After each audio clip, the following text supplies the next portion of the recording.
It's a real pleasure to be here today among so many minds still asking vital questions about climate. I have a new idea for you that I don't think many of you have heard before, and it's very important. Now, I climbed my first active volcano when I was 19. I spent my honeymoon studying earthquakes and volcanoes in Alaska. I received a PhD from Columbia University studying earthquakes and volcanoes in Iceland. I was 27 years with the United States Geological Survey, put many instruments on new active volcanoes. I also managed the earthquake hazard reduction program. So I had a long and distinguished career in volcanoes and earthquakes and other hazards. And I retired, and I was having a really good time traveling the world and skiing and mountain climbing and doing all those kind of things. And one day I stumbled on some data that just didn't make sense. It was a real enigma. And this ended up consuming my life. After looking into the details a bit, which I'll explain in a minute, I ended up putting everything else aside except for my wife and trying to understand what the relationship is between volcanoes and climate. And it turns out to be very important. So what I'm going to show is that climate change throughout Earth history warms suddenly and cools slowly in erratic sequences that are not cyclic. A valid theory of climate change must explain these erratic sequences. Starting in 1988, about 3 dozen scientists started drilling holes in the summit of Greenland down through the ice. And out of these ice cores, they could measure many things. Perhaps the most important was by measuring the oxygen isotopes in the air bubbles, they could get a proxy for temperature at the time that ice was formed. Another thing they measured was sulfate. And sulfate comes from several sources, but the biggest source is volcanoes. And so by measuring the amount of sulfate, you get a measure of volcanic activity. And what they found was, shown here, the black line is the proxy for temperature. The red line is volcanic sulfate per century.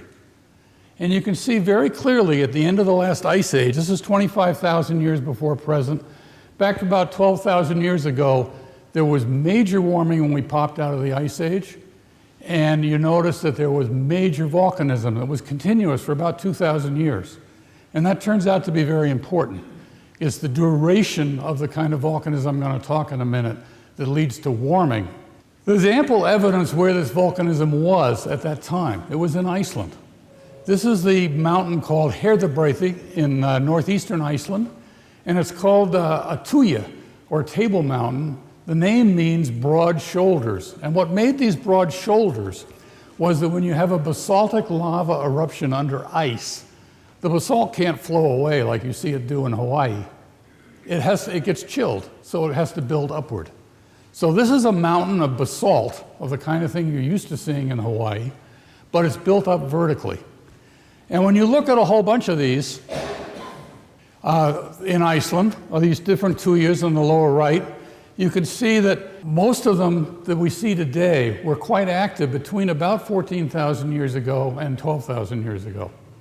So we can go into Iceland and put our fingers on the rocks that were being formed at the time we warmed out of the last ice age. Now, what I didn't really enlarge upon when I was showing that was that the enigma that I saw in that was that every volcanologist and every climatologist knows volcanoes cool.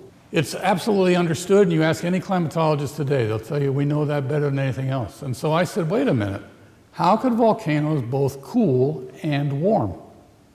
And this is pretty clear evidence that there was warming, that caused warming.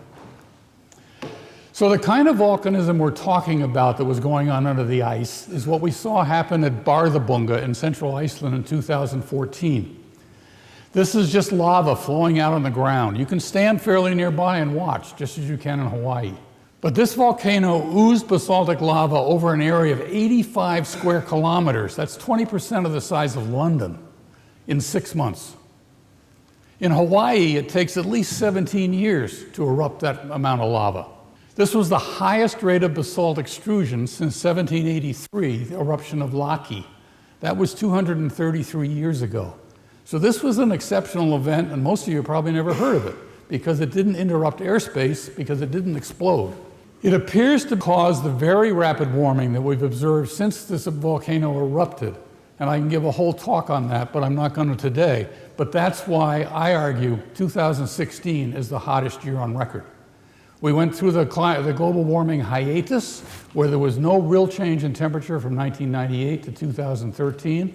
But in 2014, as Bother-Bunga erupted, we've had a rate of increase of temperature that is almost 30 times as fast as the increase in temperature from 1970 to 1998. So other historic major effusive volcanic eruptions include Laki on the left in 1783. This is what it looks like today. There's my wife wandering in the basalt flows. And that erupted about 565 square kilometers. And then there was Eldja in 935, and it erupted 800 square kilometers in somewhere between 3 and 8 years. And there was these eruptions back in 935 AD that led to the onset of the medieval warm period. Now, if we look at the extinctions going back over 300 million years, we see that the greatest extinction was during the time of Siberian basalts, or the Siberian traps as they're called, in Siberia, when basaltic magma oozed over the land, covering an area of 7 million square kilometers. As a result of this, 96% of marine species died, 70% of terrestrial vertebrates died. This was the biggest extinction in history. It is clearly related to the basalts. It was the change from the Paleozoic to the Mesozoic. It was a huge climate change. There was ocean acidification. There was actually ozone depletion, we think, from some of the fossils. It was a major event. When the Atlantic Ocean started opening up, the Central Atlantic Magmatic Province covered an area, again, of basalt, 11 million square kilometers. Major event. And then 66 million years ago, the time the dinosaurs got into trouble, the Deccan basalts in India covered an area of 500,000 square kilometers. So the kind of event I'm talking about at Bother-Bunga is just a really small part of what we've seen in history. And what we've seen in history is minuscule compared to what we see in geologic history. And associated with all these events was major warming. So major effusive volcanic eruptions extrude basaltic lava over large areas. They do not explode much debris in the stratosphere, so they don't interrupt airplane flights. They last for months to hundreds of thousands of years. They deplete ozone, causing major global warming. And I won't have a lot of time to talk about that today, but that is part of the mechanism that's going on, and we can see the ozone depletion. And they acidify the oceans, causing major mass extinctions. The acidification we're talking about here is sulfuric acid, which is a lot more potent than carbonic acid. We don't drink sulfuric acid. So they cause minor to extreme climate change. Now I want to talk about a totally different kind of volcanism, but this is the one you're most familiar with. This is the explosive kind of volcanism. And this is Mount Pinatubo that Wish showed a picture in 1991. These volcanoes explode over a very short time, a number of hours. There might be several explosions over several days, but that's it. They may recur every 500 or 1,000 years. Some do, some don't. But the eruption is just a spurt, and it's a major spurt. They form aerosols up in the stratosphere. The sulfur dioxide goes up and forms a sulfuric acid aerosol. The particles grow big enough to reflect and scatter sunlight. And so they lead to a net global cooling. And the effect of this cooling is pretty significant. It's about 0.5 degrees centigrade for 2 to 3 years. The really big ones might be 3 or 4 years. But this modeling in the lower part of my slide, the upper part of that model shows modeling what the ocean temperature was, assuming the cooling that went on associated with Krakatoa. And what you can see is that for 100 years, we're still seeing the effect of the cooling of just a few years following the eruption. This modeling on the right is another way of looking at this, where you're modeling the amount of expansion of the ocean or contraction of the ocean as the temperature changes. We're talking about millimeters that you're not going to measure, but this is just, as you heat water, it expands. And so if you cool water, it contracts. And you can see the effect of Krakatoa on the lower right figure. And then You can see that we began to recover, but then Agung came along in 1963, El Chichon in 1982, and then Pinatubo in 1991. So this sequence of explosive volcanoes increment the world cooler and cooler. And when this kind of a sequence of 5 or 10 big explosive volcanoes per century exists for millennia, that's how we get into an ice age. We cool the world down incrementally, very slowly. Now, following the Pinatubo eruption, there was a major depletion of ozone. This graph, the data points are the annual average ozone at Arosa, Switzerland. And the reason I chose that station is it was the first one that's still recording from 1927 to now. And what you can see very simply from this is that Pinatubo led to the greatest ozone depletion ever observed. And then what's really peculiar is Eyjafjallajökull in 2010, the one that interrupted European airspace, it was 100 times smaller than Pinatubo, but it led to similar ozone depletion. So we have lots of evidence that both explosive and effusive volcanoes actually deplete ozone, which changes the amount of solar energy that can reach the Earth. And that's a whole other story, which I won't go into today. So the effect after Pinatubo was as much as 3.5 degrees centigrade warming in December and January following the eruption. But after that, then the aerosols took over. They were covering the whole world, and we got net cooling from explosive eruptions. So what we have is a balance between the duration of effusive volcanism, the Bardarbunga kind of volcanism, and the frequency of explosive volcanism. If you've got high frequency explosive, you cool the world. If you've got long duration effusive basaltic, you warm the world. And what's amazing is we see in the record this balance going back and forth at amazingly high frequency. This is 120,000 years before present to the present. And basically, it's the oxygen isotope proxy for temperature on the left, with cooler being down. And what we see is that we're down in the ice age, and then there's sudden warming coming out of the ice age. And then we go back into cooling again. And over a period of millennia, we can cool back down into a colder ice age again. But when I look at the actual data records, look layer by layer, I find that the warming, in many cases, occurred within a few years, usually less than a decade.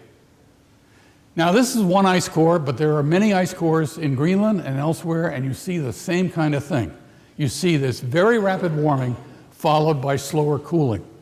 There are 25 times in the last 120,000 years when this can be clearly seen in the data. These were known as Dansgaard-Esker warmings. So the average is about 5,000 years. But you can see it's not cyclic. It's very erratic.